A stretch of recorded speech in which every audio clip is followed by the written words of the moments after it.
সম্মানিত ভাইয়েরা, আল্লাহ রাব্বুল আলামিন পবিত্র কোরআনুল কারীমের মধ্যে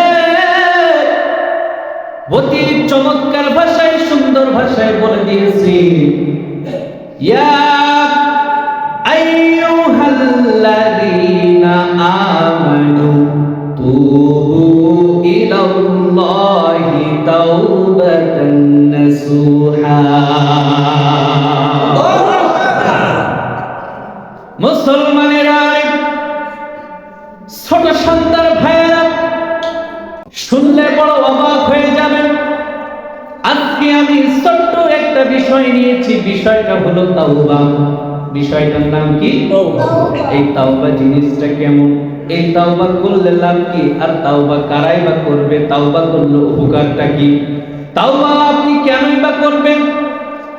মুসলমানেরা, ও ছোট সন্তান ভাইয়েরা, ও দাদা, আপনারা সামনে বসে আছেন, আপনারা জবান খুলে বলবেন, আপনি আমি সবাই একদিন এই মায়ার পৃথিবী ছেড়ে চলে যাব। হে বন্ধুরা, চাইলে কেউ থাকতে পারবো না, সবাই যেহেতু চলে যাব, কিন্তু সময় পাইছি আমরা অল্প। এই অল্প সময়ের ভিতরে আমাদের কবরের কিছু সামান নেওয়ার দরকার আছে নাকি নাই? এই জন্য বন্ধুরা আমার, ওই কবরের সামান যদি আপনাকে জোগাড় করতে হয়, আপনি যদি অ্যারেঞ্জমেন্ট করতে চান, আপনি যদি বাজারের মতো বাজার করতে চান, এই দুনিয়াতে যত রকম পাপ কাজ আছে, সব পাপ কাজ থেকে আপনাকে বিরত থেকে আবেদা সালেহা মুমিন বান্দা নেক কাজ করতে হবে। কথা বলেন ঠিক? কিন্তু আজকে আমরা মানুষগুলো কেমন হয়ে গেছি, মানুষগুলো কেমন নিয়ম খারাপ হয়ে গেছি, কেমন বড় স্বার্থপর হয়ে গেছি, কেমন বড় নিয়ম খারাপ হয়ে গেছি। রাতের আধার যখন হয়ে যায়, আপনার বাড়িতে যদি কুকুর থাকে, আপনি খেয়াল করে দেখবেন, ওই কুকুরটাকে আপনি ভালো মন্দ কোনো খাবার দেন না, ওই কুকুরটা আপনার সন্তান যখন দুপুর হয়ে যায়, যাওয়ার পর আপনার সন্তানে বাটির মধ্যে ভাত মাখাইলো, প্লেটের মধ্যে ভাত মাখাইলো, আপনিও ভাত খাইতেছেন, প্লেটের মধ্যে ভাত খাইতেছেন, মাংস দিয়ে ভাত খান, মাছ দিয়ে ভাত খান, কত রকম খাদ্য খাবার আপনি খান। খাওয়ার পর আপনার প্লেটের এটো ছোট কাটাগুলো, বন্ধুরে, ভালো কোনো খাবারের কোনো আয়োজন কিন্তু কুকুরের জন্য করা হয় না।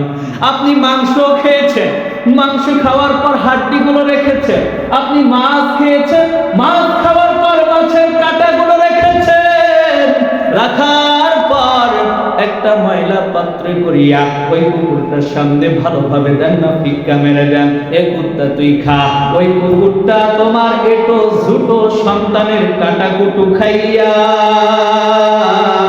দেখেন দেখেন দেখেন কত বড় চিন্তাটা করলো। রাত যখন গভীর হয়ে যায়, রাত যখন গভীর হয়ে যায়, পৃথিবীর সমস্ত আদালত যখন বন্ধ হয়ে যায়, একটা মানুষ যখন জাগ্রত থাকে না, সবাই ঘুমে,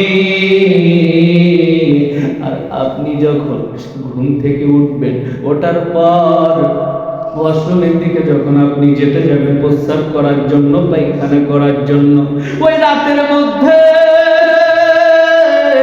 একটা চিত্র আপনার সামনে হঠাৎ করে ভেসে উঠবে। দুপুর বেলা ও আমার ছোট সন্তান ভাইয়েরা, ও আমার ছোট সন্তান মসজিদের মুসল্লি, ও আমার দাদু বয়সী বাবা দিরা গো, ও আমার দাড়ি পাকা মুরব্বী বাবা, দুপুর বেলার মধ্যে যে এটো ঝুটো কাটাগুলোকে ওই কুকুরের জন্য তুমি ভিক্ষা মেরে সামনে দিয়েছিল, তুমি ঘুমাইছো তোমার স্ত্রীকে নিয়ে, কত মহা সুখে তুমি ঘুমাও, তোমার স্ত্রীও তোমাকে নিয়ে কত সুখেই ঘুমায়, সন্তান তার মায়ের মুখ থেকে দুধ পান করতে করতে ঘুমিয়ে গেছে, এমনি ভাবে সবাই ঘুমাইলো, কুকুরটা কিন্তু ঘুমায় না। কুকুরটা একটাই চিন্তা করলো, যে মালিক আমাকে ভালো দেখ বা মন্দ দেখ,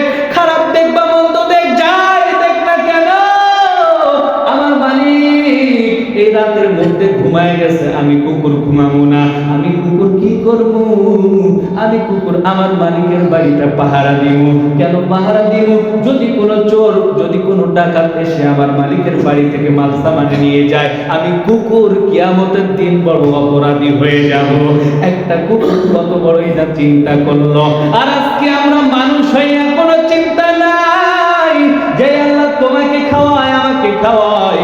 একটা মানুষ কি আমাকে হাত ধরে বলতে পারবে হুজুর আমি জীবনে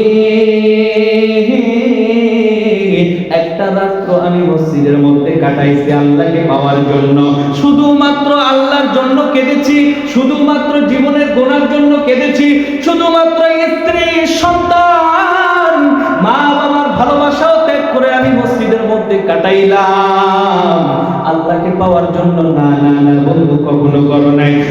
স্ত্রীকে নিয়ে শুয়ে থাকো, কিন্তু কখনো ভাবলা না আল্লাহ তোমাকে এত সুন্দর একটা স্ত্রী দান করলো, ওই আল্লাহর প্রশংসা কিন্তু বন্ধু তুমি কোনোদিন করো নাই। বড় নিমক হারাম হয়ে গেছো।